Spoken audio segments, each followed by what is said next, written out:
Dispozitivul tău necesită reparație? Oferim diagnostic gratuit. Ridicăm și livrăm direct la ușa ta, fără apeluri sau deplasări. Trimitem o ofertă înainte de reparație și continuăm doar dacă o aprobi. Simplu, transparent și profesional. Link în descriere.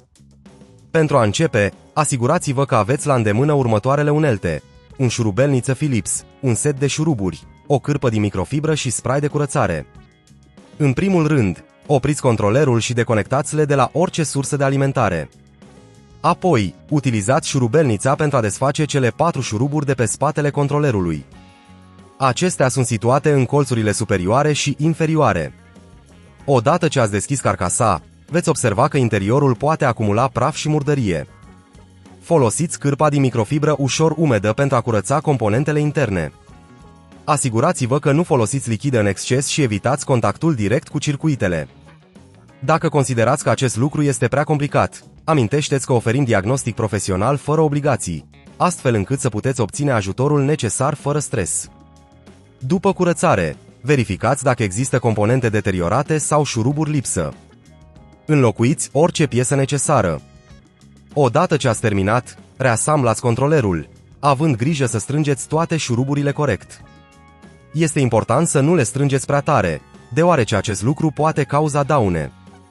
După ce ați încheiat procesul de asamblare, conectați controlerul la consola PS5 pentru a verifica funcționalitatea. Dacă observați că anumite butoane nu răspund sau că există probleme cu conectivitatea, este indicat să solicitați ajutor.